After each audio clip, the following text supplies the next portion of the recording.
Hello everyone, welcome to the channel of KV Teachers Guild. So much awaited sample question papers of class 9th and 11th संगठन ने issue कर दिए हैं.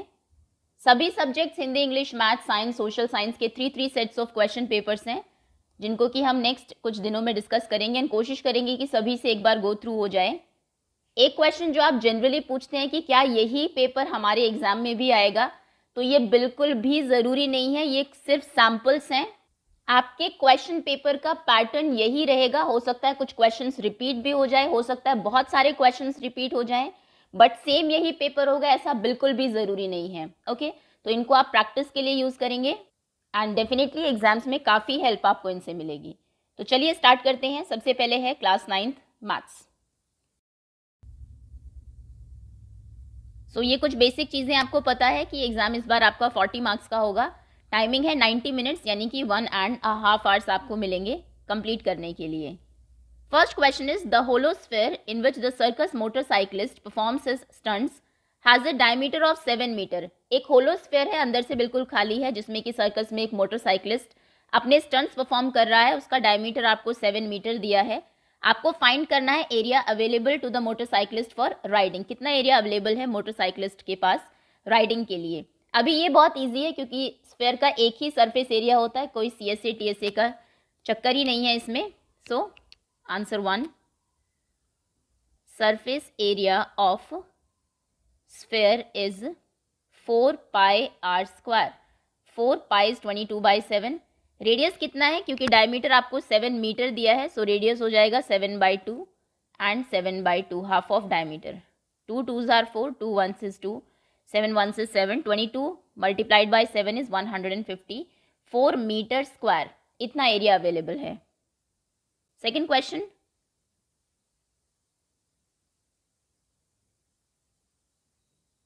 Prove करिए that if chords of congruent circles subtend equal angles at the centers, then the chords are equal. Okay, दो congruent circles हैं. congruent circle का क्या मतलब है कि उनकी रेडियस इक्वल है और वहाँ पर दो chords हैं जो सेंटर पर इक्वल एंगल सबटेंड कर रही है. ये एंगल आपको इसके इक्वल दिया है. आपको प्रूव करना है कि वो chords भी इक्वल है. अगर आप इन दोनों ट्रायंगल्स को congruent कर दें तो बाई CPCT अपने आप ये दोनों साइड्स इक्वल हो जाएगी. और चलिए कर लेते हैं. ये दो सर्कल्स हैं हमारे.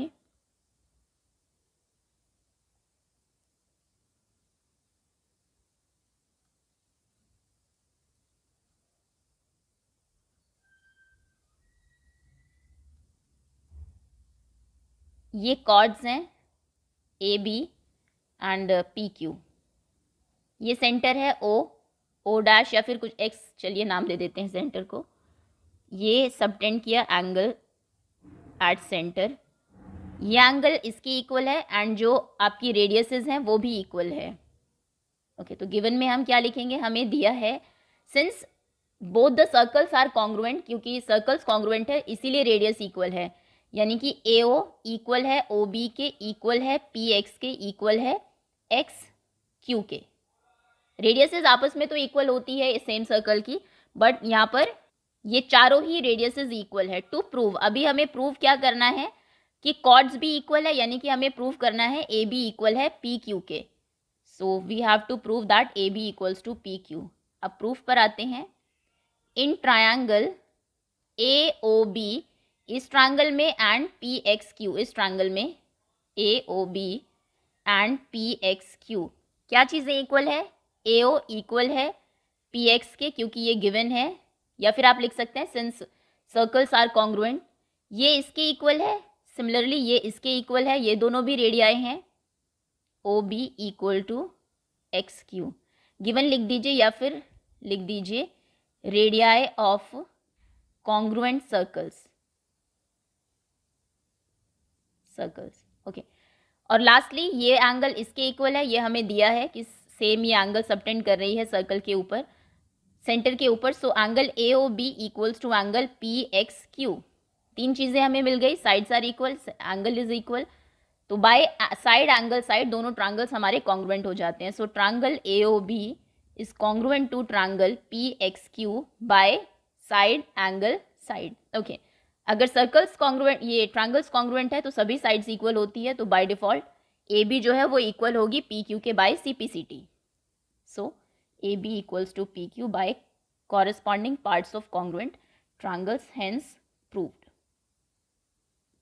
ओके, इसके और में एक और क्वेश्चन है.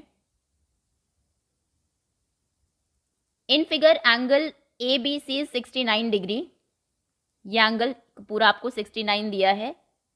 नेक्स्ट ए सी बी 31, ये 31 है. फाइंड करना है angle B D C. B D C यानी कि ये एंगल टॉप का ये. ओके, अभी पहले हम ये ट्रायंगल देखते हैं. इन ट्रायंगल ए, ये फिगर आप बनाएंगे. एग्जाम में अगर कोई फिगर आपको दी भी है क्वेश्चन पेपर में तो वो पहले आप ड्रॉ करेंगे अपनी आंसर शीट में. अगर क्वेश्चन 1 मार्कर है तो आप रहने दे सकते हैं. खैर, इसमें हम कहेंगे इन ट्रायंगल, इसे यहीं पर ही सॉल्व कर देते हैं. इन ट्रायंगल ए बी सी, तीनों एंगल्स का सम हमेशा 180 होता है. सो दिस एंगल बी यानी कि 69 degree and this angle 31 degree plus this angle, this is angle A या फिर B A C plus angle B A C equal to 180 degree by A S P, angle sum property. Angle sum property क्या कहती है? That sum of all angles of a triangle is 180. So this is 9 + 1 is 10, 0 carry 1, 69 + 1 10, 100 plus angle B A C equal to 180. So angle B A C कितना हुआ? 180 minus 100 यानी कि 80 degree. ये angle हमारा 80 degree है. अब हमने ये पढ़ा है, एक प्रॉपर्टी है कि कॉर्ड जो है वो सिमिलर एंगल या फिर इक्वल एंगल सबटेंड करती है सेम सेक्टर में. तो यहाँ पर आप देखेंगे बी सी 2 एंगल्स बना रही है. ये वाला angle B A C and B D C दोनों यही कॉर्ड बना रही है, यही आर्क बना रही है, आर्क बी सी.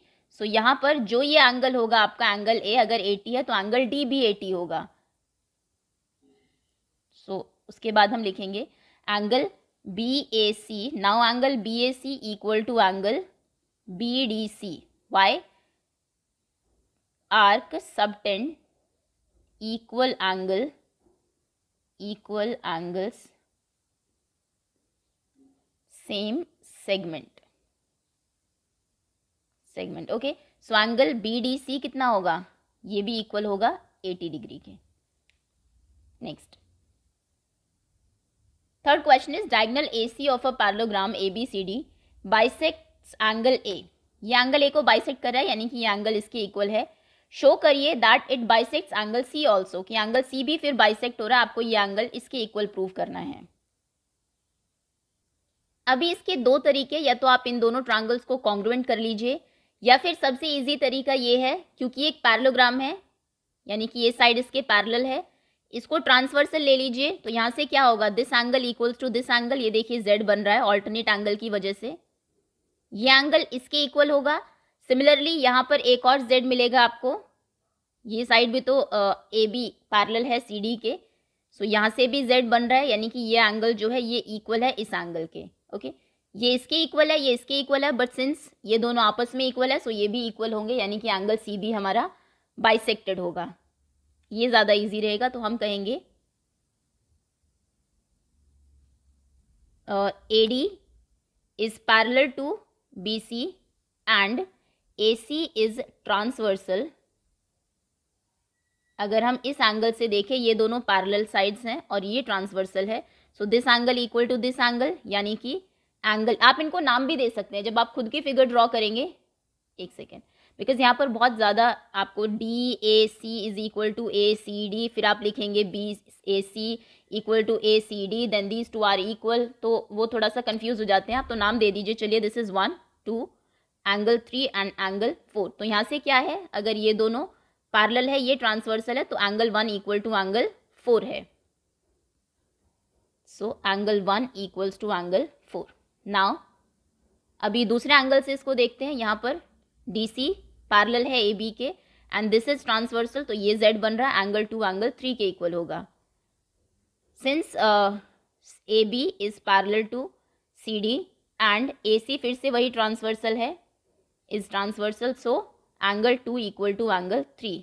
लेकिन एंगल 1 इक्वल टू एंगल 2 है, ये हमें गिवन है. उसने दिया है ना कि एंगल ए को वो बाइसेक्ट कर रहा है, ऑलरेडी बाइसेक्ट हो रहा है यानी कि 1 और 2 आपस में इक्वल है.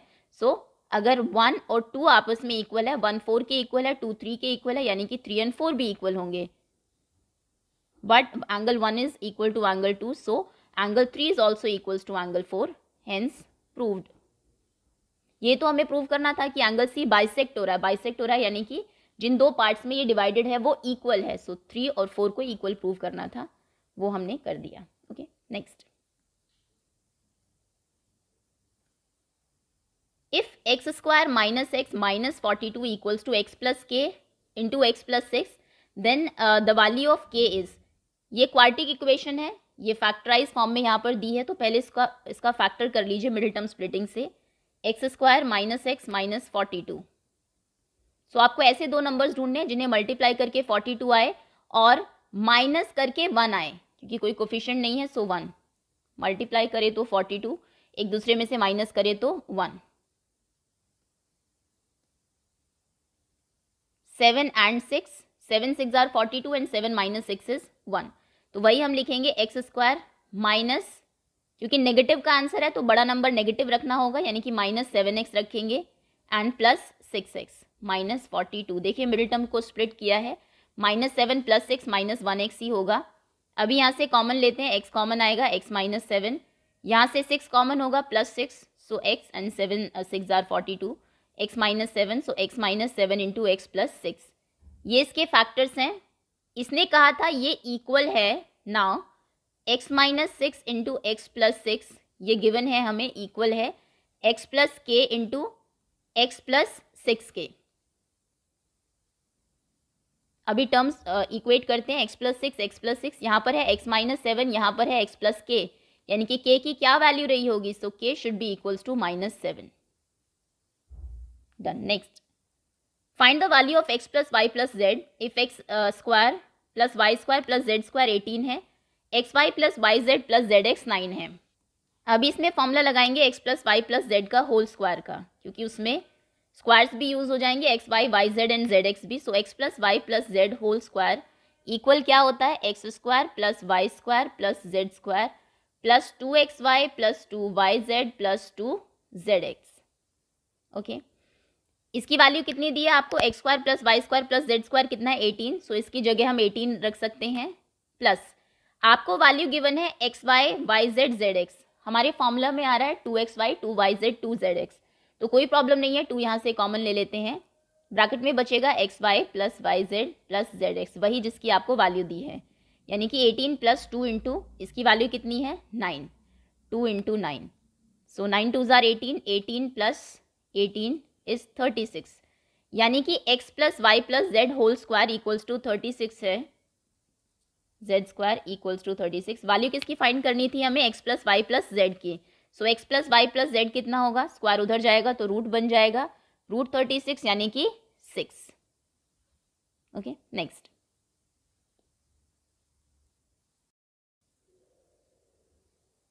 Fifth question is ABCD is a cyclic quadrilateral. Cyclic quadrilateral वो होता है जिसके चारों जो वर्टिसेस है वो सर्कल के ऊपर हो, और इसकी एक ही प्रॉपर्टी है कि इसमें ऑपोजिट एंगल्स का सम 180 होता है, in which AC and BD are the diagonals. इसमें AC और BD इसके डायगनल्स हैं, ये आपकी बुक की पिक्चर है, ये इन्होंने खुद से ड्रॉ की है, AC एंड BD डायगनल्स हैं। If angle DBC equals to 55 degree, okay, DBC angle DBC, अच्छा इस एंगल की बात हो रही है, दिस इज 55, ये 55 डिग्री है। Next is angle BAC is 45, BAC this is 45। आपको फाइंड करना है एंगल BCD यानी कि पूरा एंगल C, ये कितना होगा। अब यहाँ पर साइक्लिक क्वाड्रिलेटरल के साथ साथ कुछ जो हमारी बेसिक प्रॉपर्टीज हैं सर्कल की वो भी हम यूज करेंगे। आप देखिए ये एक आर्क है CD, इसने दो एंगल्स बनाए हैं इन सेम सेगमेंट, एक है CBD, एक है CAD, और सेम सेगमेंट में जो एंगल्स होते हैं वो इक्वल होते हैं, यानी कि दिस इज 55, तो एंगल ये भी जो है वो 55 ही होगा। हम लिखेंगे angle CAD equal to angle CBD या फिर DBC, angles in same segment. तो एंगल CAD कितना होगा यहाँ से, this is also equal to 55 degree, ये भी 55 हो गया। अब पूरा एंगल A कितना हो जाएगा, angle A equals to 45 plus 55, ये एंगल A पूरा, ये कितना होगा 45 55 इज 100, ये 100 हुआ। तो angle A plus angle C, इन दोनों एंगल्स का सम कितना होगा, ये साइक्लिक क्वाड्रिलेटरल के ऑपोजिट एंगल्स हैं। आमने सामने वाले एंगल्स जिनका सम हमेशा 180 होता है, ये प्रॉपर्टी है हमारे साइक्लिक क्वाड्रिलेटरल की। Opposite angles of cyclic quadrilateral, bracket में रीजन जरूर लिखते जाना है। एंगल ए सिंस 100 है तो एंगल सी कितना होगा, 180 माइनस 100 यानी कि 80 डिग्री। सो ये जो एंगल सी है यानी कि BCD, angle BCD this is equals to 80 degree. Next is construct an equilateral triangle given its side and justify the construction. आपको अगर एक इक्विलेटरल ट्रायंगल की साइड दी हो तो कैसे आप उसको ड्रॉ करेंगे, कुछ भी साइड आप अज्यूम कर लीजिए। सो मान लीजिए let the side be 5 centimeters, 5 centimeter से एक साइड है आपकी। सो 5 सेंटीमीटर की लाइन आपने ड्रॉ की, PQ उसको नाम दिया। अब जो इक्विलेटरल ट्रायंगल है उसके तीनों एंगल्स जो हैं वो 60 डिग्री के होते हैं, because all 3 angles and all 3 sides are equal. So point P पर 60 डिग्री का एंगल आप बनाएंगे 60, सिमिलरली पॉइंट Q पर 60, एंड जहाँ पर ये दोनों एक दूसरे को कट करेंगे वो हमारा थर्ड वर्टेक्स होगा R। Okay, next find the possible expressions for length and breadth of following rectangle in which area is given। Area आपको ये दिया है एक रेक्टेंगल का, आपको लेंथ एंड ब्रेथ बतानी है। एरिया क्या होता है रेक्टेंगल का, लेंथ इनटू ब्रेथ। अभी अगर आप इसके फैक्टर कर पाए, दो एक्सप्रेशंस आपको मिल जाए, तो वहां पर एक को हम लेंथ अज्यूम कर लेंगे एंड दूसरे को ब्रेथ। एरिया कितना है 25a square, 25a square minus 35a plus 12, multiply करके कितना आना चाहिए, वो नंबर जो फर्स्ट एंड लास्ट नंबर को मल्टीप्लाई करके आता हो। 25 इंटू 12 कितना होगा, 12 5 आर 60, 12 2 आर 24 एंड 6 30। मल्टीप्लाई करे तो 300 आए और प्लस करे तो 35 आए। सो 300 के फैक्टर्स क्या हो सकते हैं, 5 6 आर 30, देन 60 एंड 5 को तो ऐड करके 35 नहीं आता। फर्दर करिए 60 को 20 and 3, then 20 and 3 5 are 15, 20 and 15, यही है हमारे वो दो नंबर्स। 20 को 15 से मल्टीप्लाई करेंगे तो 300 भी आ रहा है, और 20 और 15 को ऐड करेंगे तो 35 भी आएगा। सो यानी कि 35a को हमें स्प्लिट करना होगा 20a एंड 15a में। Okay, 25a square as it is रहेगा, क्योंकि ये नेगेटिव नंबर है, माइनस 35a है, तो ये दोनों नंबर्स भी आप नेगेटिव ही रखेंगे, minus 20a and minus 15a and plus 12 last में एज इट इज। अभी कॉमन लेते हैं, 25a स्क्वायर 20a, 5 कॉमन है, a कॉमन है, 5 5 are 25, a minus 5 4 are 20, 15a plus 12 minus, क्योंकि यहाँ पर माइनस है, 3 कॉमन लेंगे, 3 5 आर 15 एंड 3 4 आर 12। ओके, एक ब्रैकेट में होगा 5a माइनस 4, दूसरे में होगा 5a माइनस 3। ये हमारे फैक्टर्स हैं इसके, तो यानी कि इनमें जो एक एक्सप्रेशन है, देखिए ये एरिया आ रहा है हमारा दिस इनटू दिस, तो इनमें से एक को लेंथ ले लीजिए। सो पॉसिबल लेंथ जो है हमारी वो हो जाएगी 5a माइनस 4 एंड ब्रेथ हो जाएगी 5a माइनस 3। इसमें कुछ ऐसा हार्ड एंड फास्ट रूल नहीं है कि आप इसी को लेंथ ले, इसको आप ब्रेथ और इसको लेंथ भी ले सकते हैं। ओके, क्योंकि मल्टीप्लीकेशन हमारी कम्यूटेटिव होती है, 2 इंटू 3 करिए, 3 इंटू 2 करिए, एरिया जो है वो सेम ही आएगा आपका, अगर आप लेंथ ब्रेथ को इंटरचेंज भी करते हैं। नेक्स्ट क्वेश्चन इज कंस्ट्रक्ट करना है आपको ट्रायंगल। ये क्वेश्चन आना ही आना है, वैसे भी कंस्ट्रक्शन में सिर्फ एक ही एक्सरसाइज है आपकी। सो जहाँ पर आपको दो साइड्स का सम दिया हो या दो साइड्स का डिफरेंस दिया हो, इसको एक बार आप जरूर प्रैक्टिस कर ले। I think construction 5 to 6 marks की है, ये फ्री के नंबर आपको मिल जाएंगे। और अगर ऐसा क्वेश्चन है तो उसमें आपको स्टेप्स ऑफ कंस्ट्रक्शन भी नहीं लिखने हैं इस बार, जब तक कि क्वेश्चन में गिवन ना हो। ओके, एनीवेज कंस्ट्रक्ट करना है ट्रायंगल ABC, जिसमें कि BC आपको 7 दिया है। पहले एक रफ फिगर ड्रॉ कर लेते हैं। ABC ट्रायंगल है,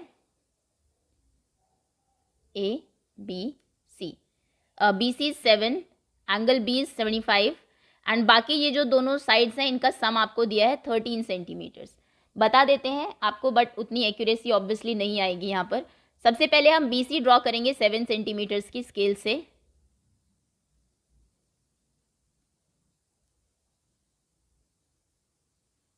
पॉइंट B एंड C। अभी B पर 75 डिग्री का एंगल ड्रॉ करना है। 75 किन दो एंगल्स के बीच में होगा, 60 एंड 90 के।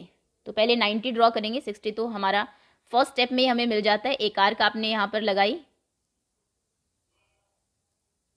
जहाँ पर इसने हमारी लाइन को कट किया, सपोज करिए x पॉइंट है। अभी x से सेम डिस्टेंस रखते हुए एक और आर्क, देन सेम डिस्टेंस रखते हुए एक और आर्क, ये 120 का होगा। फिर यहाँ से ऊपर 90 आपको ड्रॉ करना आता होगा, डॉटेड लाइन, क्योंकि 90 हमारा फाइनल एंगल नहीं है, ये यहाँ पर आना चाहिए था। ओके, अभी 90 एंड 60 के बीच में हमें ड्रॉ करना है। तो ये जो आपकी प्रीवियस आर्क है, इसके ऊपर कहाँ 90 है, यहाँ पर, और 60 है यहाँ पर, तो इन दोनों के बीच में आप एंगल ड्रॉ करेंगे। सो यहाँ पर सबसे पहले कंपास रखेंगे, एक आर्क लगाएंगे, फिर यहाँ पर कंपास रखेंगे, एक और आर्क लगाएंगे जहाँ पर दोनों एक दूसरे को कट करेंगे, वो हमारा 75 डिग्री का एंगल होगा। और इसको एक्सटेंड कर देंगे काफ़ी दूर तक, क्योंकि 13 सेंटीमीटर्स तो हमें कट ही करना है उसमें से, अगर ये स्ट्रेट आई तो ओके, ठीक है। ये आपने ड्रॉ किया, इसको एक्सटेंड किया, सपोज करिए एक्स हम यूज़ कर चुके हैं, पी पॉइंट तक हमने इसको एक्सटेंड कर दिया है। ओके, अभी बी से 13 सेंटीमीटर की डिस्टेंस इस लाइन से हम कट कर लेते हैं। सपोज करिए ये डिस्टेंस आपकी 13 है। ओके, यहाँ पर आपने एक आर्क लगाई और ये जो पॉइंट है इसको ज्वाइन कर दिया सी से। नेक्स्ट इस पॉइंट का नाम क्यू दे देते हैं। चलिए, अभी आपको क्यू सी का परपेंडिकुलर बाइसेक्टर ड्रॉ करना है। सी पर एक बार कंपास रखेंगे, एक आर्क ऊपर एक आर्क नीचे, सिमिलरली क्यू पर ऊपर नीचे, इन दोनों को ज्वाइन करेंगे।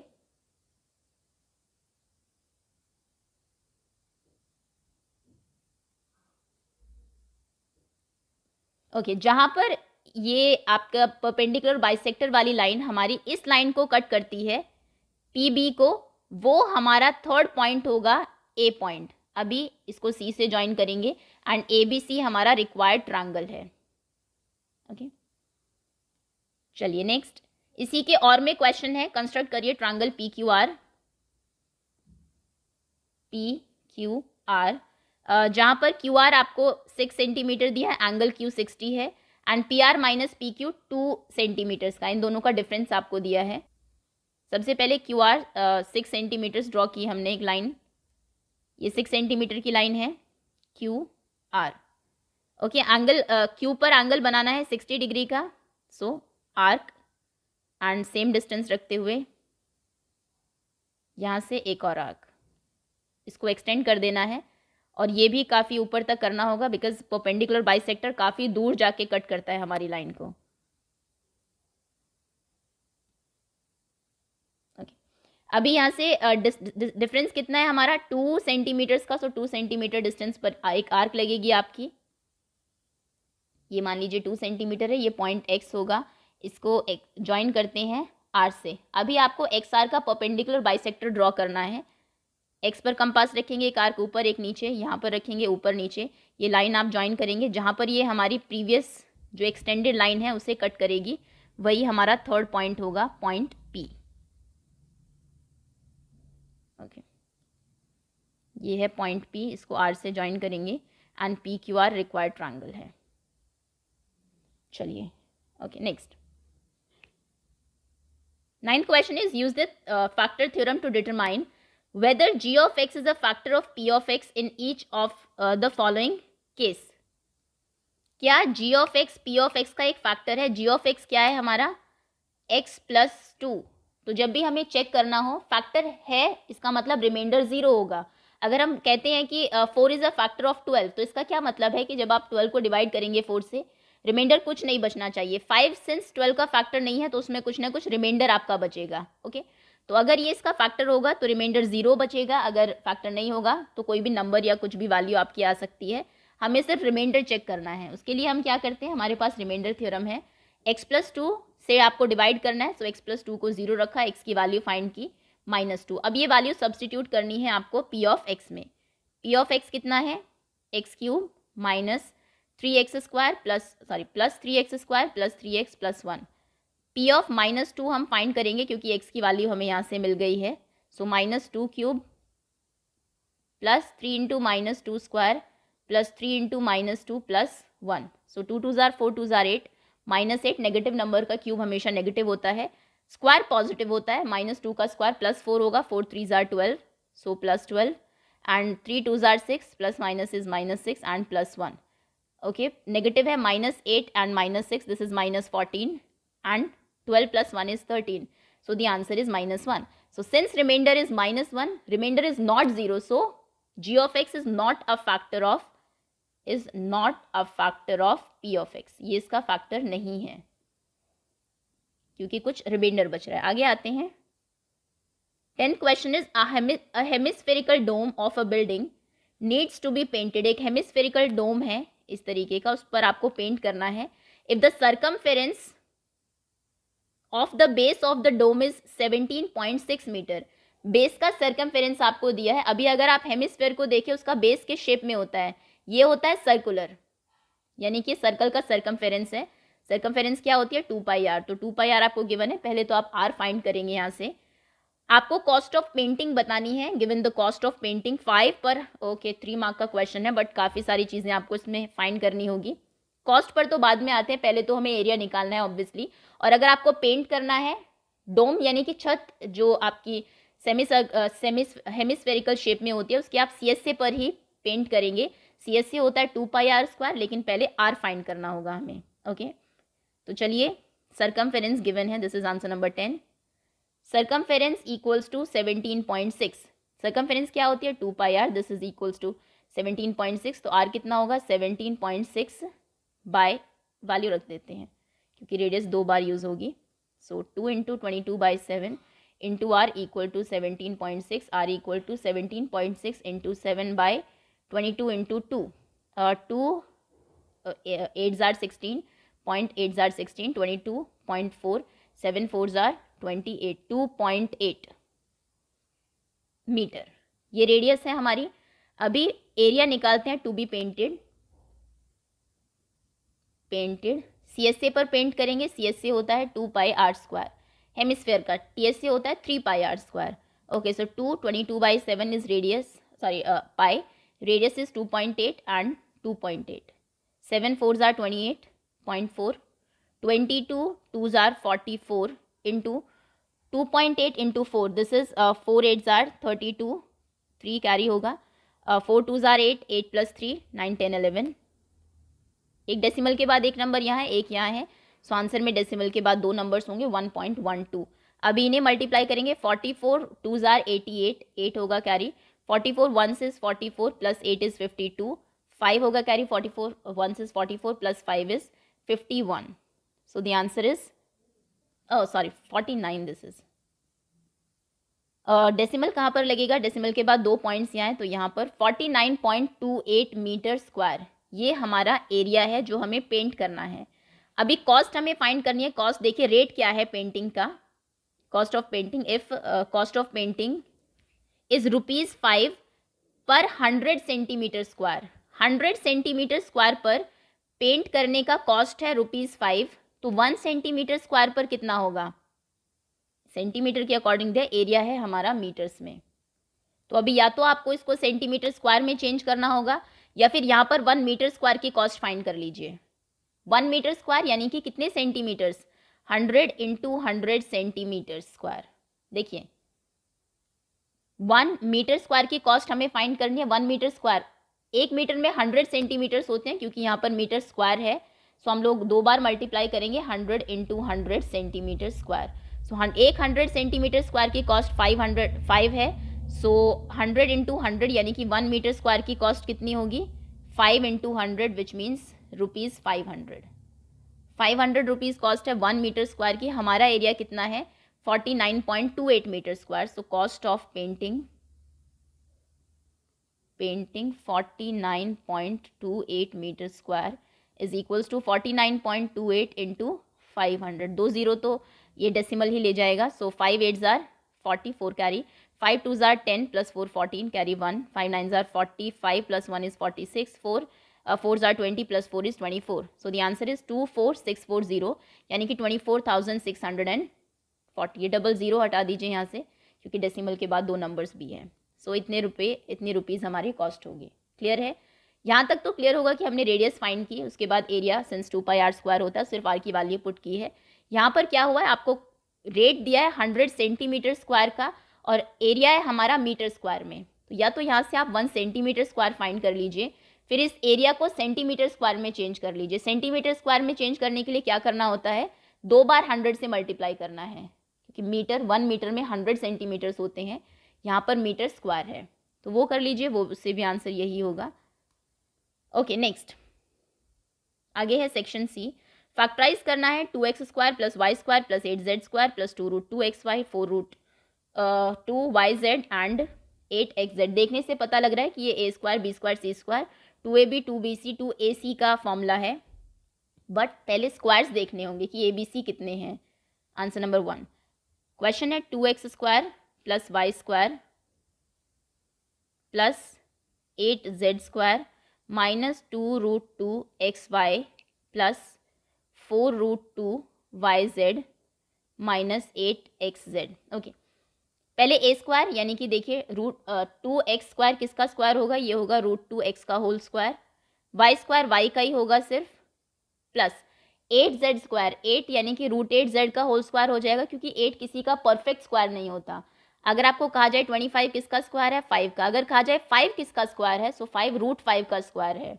तो हमें स्क्वायर बनाना है ऐसे किसी नंबर का, बट क्योंकि परफेक्ट स्क्वायर नहीं है सो आप √8 लिख सकते हैं। और √8 कितना होता है, √8 2√2 होता है, बिकॉज √8 के जब आप फैक्टर करेंगे 2 4s are 8 2 2s are 4 2 1s is 2, एक 2 बाहर आ जाएगा बिकॉज वो पेयर में है। सो ये 2√2z का होल स्क्वायर होगा। ए स्क्वायर बी स्क्वायर सी स्क्वायर मिल गया, प्लस ही अभी यूज़ करेंगे बिकॉज माइनस हमारे फॉर्मूला में कहीं नहीं होता, वो हम डिसाइड करेंगे बाद में कि XYZ में से किसका है वो नेगेटिव नंबर, प्लस 2AB। अभी ए भी हमें पता है तो इसको आपको देखने की भी ज़रूरत नहीं है, आप यहीं से डिसाइड करके लिख सकते हैं। 2A is √2x and B is y plus 2BC यानी कि y and C is 2√2z plus 2AC, A is √2x and C is 2√2z। अभी यहाँ पर देखिए नेगेटिव नंबर्स कहाँ पर है, 2√2xz एंड 8xz। कौन सा वो नंबर है जो इन दोनों जगह, जिसकी वजह से आपको लगता है कि ये एक्सप्रेशंस नेगेटिव हुए हैं। तो दोनों जगह हमें x दिखाई दे रहा है, यानी कि ज़रूर x वाली जो टर्म है वो नेगेटिव रही होगी। तो जहाँ जहाँ पर x की टर्म है वहाँ पर आप माइनस साइन लगाएंगे, माइनस एंड माइनस। यहाँ पर माइनस नहीं दिख रहा है बिकॉज स्क्वायर की वजह से वो पॉजिटिव हो गया है। अब ये फॉर्मूला किसका बनेगा, आइडेंटिटी कौन सी है हमारी, x square plus Y square plus Z square plus 2xy plus 2yz plus 2xz ये इक्वल होती है x plus Y plus z के होल स्क्वायर के। तो ये किसके इक्वल होगा, x square and y square z square 2xy 2yz 2xz। So x plus Y plus Z का होल स्क्वायर, यानी कि x जो कि माइनस √2x है प्लस y जो कि y ही है, z which is 2√2z and whole square. Since factor करने हैं तो 2 बार नंबर को मल्टीप्लाइड बाय इटसेल्फ, स्क्वायर का यही मतलब है। सो ये हमारा हो जाएगा factor 2√2z into minus 2x plus Y plus 2√2z। Next C के और में क्वेश्चन है, without actually calculating the cubes find the value of. ये ईजी है कंपेयर करें अगर हम इससे, बिना स्क्वायर कैलकुलेट किए आपको क्यूब्स फाइंड करने हैं, क्यूब्स का सम फाइंड करना है। क्वेश्चन है 28 cube plus minus 15 cube plus minus 13 cube. अभी आइडेंटिटी हमारी ये है that if x plus Y plus z equals to 0 then x cube plus y cube plus z cube equals to 3xyz। इसको एक condition चाहिए कि x plus Y plus z तीनों numbers का सम 0 होना चाहिए। अगर 0 है तो क्यूब हमें फाइंड करने की ज़रूरत नहीं है, क्यूब का सम 3xyz होता है। तो चलिए पहले देख लेते हैं क्या तीनों का सम जो है वो 0 है। सो 28 माइनस 15 माइनस 13 ये हमारे तीनों नंबर्स हैं। Now minus 13 minus 15 is minus 28, 28 minus 28 is 0। सो सम तो 0 है, तो अगर सम 0 है तो एज पर आइडेंटिटी इनके क्यूब का सम कितना होगा, plus minus 13 cube, this is equals to 3 equals to 3xyz। तो यानी कि अभी तीनों को मल्टीप्लाई करना है सिर्फ, 8 3s are 24 2 carry, okay 3 2s are 6 plus 2 is 8 84 into minus minus is plus, 15 3s are 45 4 15 1s is 15 plus 4 is 19 195 into 84 ये मल्टीप्लाई ही करना होगा। 5s are 20 9s are 36 plus 2 38 1s is 4 5 6 7 8 5s are 40 9s are 72 plus 4 is 76 7 1s is 8 plus 7 is 15.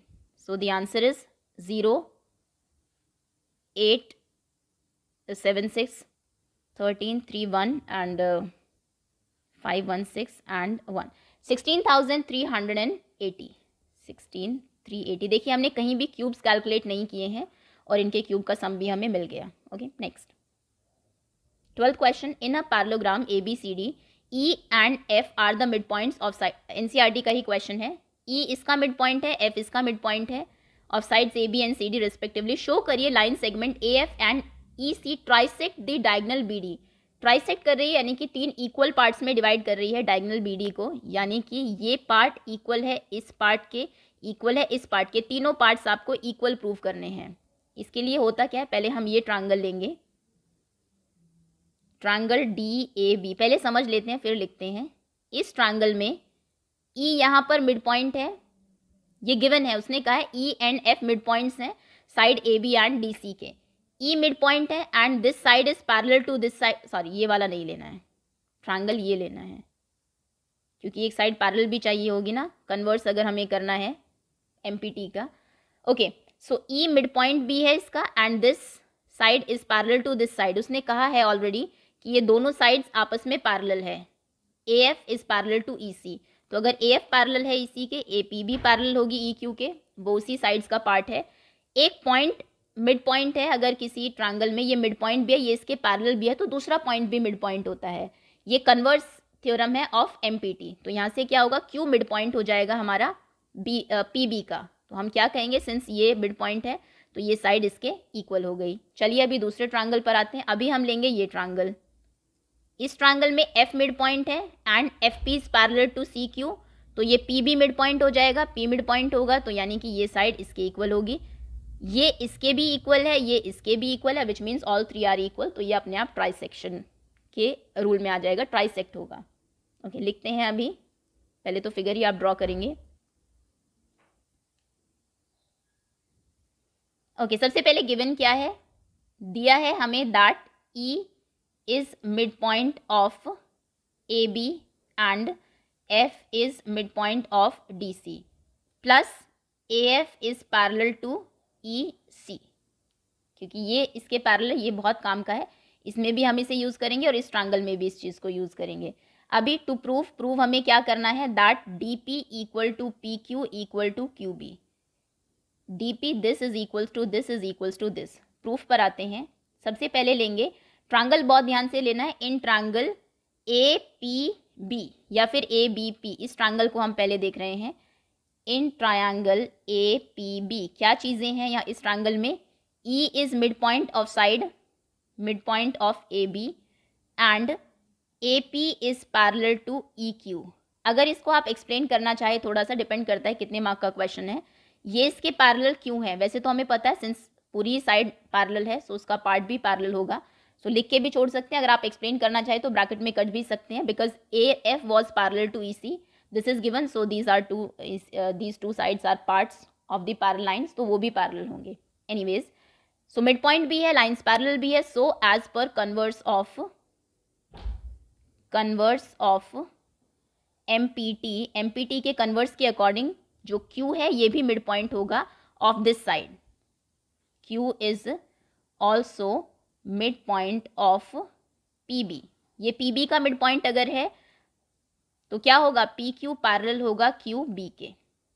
इस triangle में अगर Q mid point है so this is equal to this. ये हमारी first statement हो चुकी है, आधा क्वेश्चन हो चुका है। अभी दूसरे ट्रायंगल पर आते हैं। नाउ इन ट्रायंगल, अभी कौन सा ट्रायंगल लेंगे, DQC।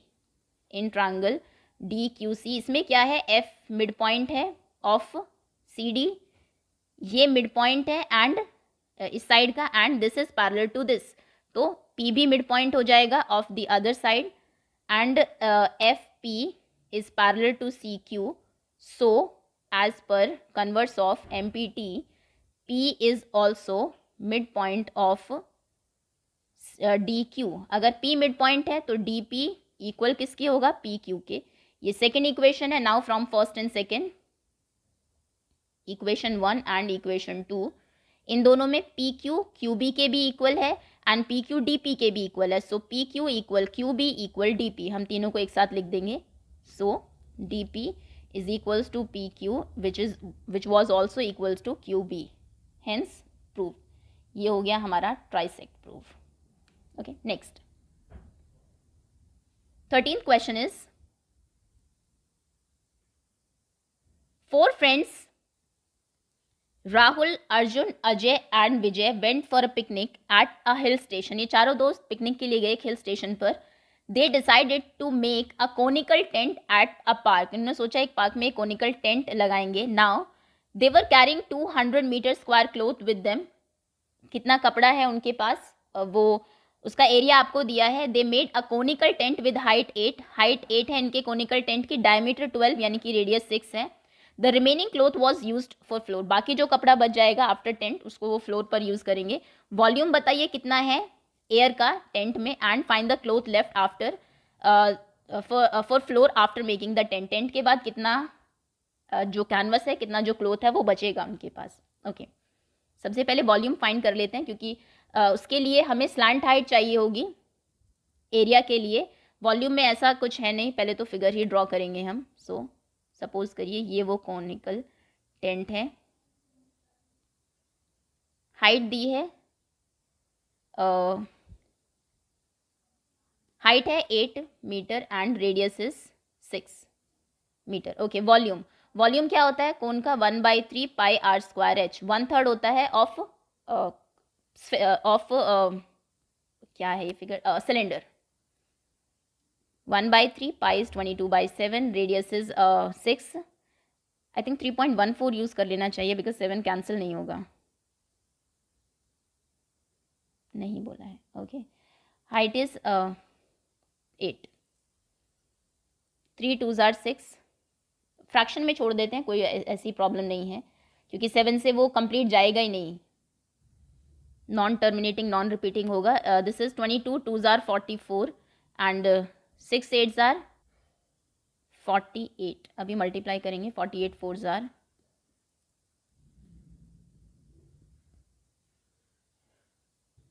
16 19 192.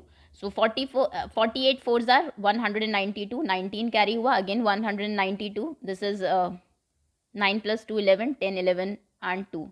2 1 1 2 by 7. 2 1 1 2 by 7 meter square, meter cube volume है. ओके, सो इतनी एयर है उसके अंदर. अगर आप डेसिमल में भी फाइंड करना चाहे, 7 3s are 21, 1 आया 0, 7 1s is 7, 12, 7 is 5 50, 7 7s are 49. 301.7 meter cube approx इतना जो वॉल्यूम है एयर का. बी पार्ट पर आते हैं. उसके लिए पहले तो हमें स्लैंट हाइट फाइंड करनी होगी. L equals to r square plus h square. R is radius है 6 एंड ये है 8. वैसे भी 6 8 10 का ट्रिपलेट होता है, सो 36 plus 64 which is 100. L square is 100, so L is √100 which means 10. Slant height हमारी 10 है. अभी पहले एरिया फाइंड करेंगे कि कितना क्लोथ उनको चाहिए होगा टेंट बनाने में. So area of cloth required to make tent which is pi r l. Pi is 22/7, radius was 6 and L is 10. Cancel नहीं होगा. 22 6 are 132, 1320/7. 7 1s is 7, 6 62, 9s are 63, 8s are ही चलेगी table. 56 again 8, 7 6 are 42. Okay, so 188.6 meter square. इतना cloth उन्हें चाहिए होगा सिर्फ tent बनाने के लिए. अभी उनके पास कितना था, they were carrying 200 metre square cloth with them. So remaining cloth कितना होगा, remaining cloth is 200 minus 188.6. 10 minus 6 is 4. This was 9 minus 1 is 8. 9 minus 8 is 1. 9 minus 8 is 1 and okay 11.4 meter square बचेगा जिसको वो यूज करेंगे फ्लोर के ऊपर. Okay, next question. ये easy ही है, बस कैलकुलेशन थोड़ी सी ज़्यादा है यहाँ पर. पहले वॉल्यूम आपसे पूछ लिया है, सो 1/3 पाई आर स्क्वायर एच, वो तो डायरेक्ट है. उसके बाद उन्होंने बोला है कितना क्लोथ बचेगा, तो पहले हमें ये फाइंड करना पड़ेगा कि कितना लगा है टेंट को बनाने में. और टेंट आप जानते हैं हमेशा CS से ही हम फाइंड करते हैं, क्योंकि सिर्फ ऊपर ही कपड़ा लगता है. फ्लोर पे अगर आपको बिछाना है, जैसे कि इन्होंने यूज़ किया है उसको, वो बाद की बात है। तो पहले L हमने फाइंड किया which is R square plus H square, L 10 आया, देन पाई आर एल से एरिया फाइंड किया टेंट का, एंड देन टोटल क्लॉथ में से जितना टेंट में यूज हुआ है सिंपली उसको माइनस कर दिया। Last question is, one day Rahul visited a park along with his friends. Rahul एक दिन पार्क जाता है अपने फ्रेंड्स के साथ, वहाँ पर वो देखता है game of chance that consist of spinning an arrow that comes at rest Poynting eight one number. यहाँ पर ये स्पिन करेगा और किसी एक नंबर की तरफ पॉइंट करेगा। नंबर्स हैं 1 2 3 4 5 6 7 8, okay, and these equally likely outcomes हैं, सभी कुछ भी आ सकता है, कोई ऐसा बायस्ड नंबर नहीं है कि जो ज़्यादा बार आता हो या फिर कुछ ऐसे, हर किसी की प्रोबेबिलिटी यानी कि 1/8 है। तो क्वेश्चन क्या है, find the probability that the arrow will point at a number greater than और इक्वल्स टू 2 या फिर उससे ग्रेटर नंबर की तरफ वो पॉइंट करेगा। अब ये 2 मार्क का क्वेश्चन है, आप डायरेक्ट भी आंसर लिख सकते हैं, बट सिंस 2 मार्क का है तो थोड़ा सा पहले फॉर्मूला लिखना होगा। So probability of any event is number of favourable outcomes by number of total outcomes. Total outcomes कितने हैं इसमें? 8, क्योंकि 8 में से कहीं भी किसी भी नंबर पर वो पॉइंट कर सकता है। हमारे फेवर में वो है जो अगर 2 या 2 से ग्रेटर कोई नंबर आता है, तो 2 से बड़े कितने नंबर्स हैं या 2, सभी है एक्सेप्ट 1, तो यानी कि प्रोबेबिलिटी होगी 7/8। Second is find the probability that the arrow will point a number divisible by 3। Divisible by 3 कितने नंबर्स हैं? 3 6 2 ही है, सो 2 बाय टोटल आउटकम्स इज 8, 2/8 यानी कि 1/4। Okay, so that's all students, ये था आपका sample question paper part set 1। अभी 3 sets हैं पहले, लेकिन सभी सब्जेक्ट का एक एक सेट हम लोग कंप्लीट कर लेते हैं, देन फिर से रिपीटेशन शुरू करेंगे। Okay, that's all for now, thank you so much for watching.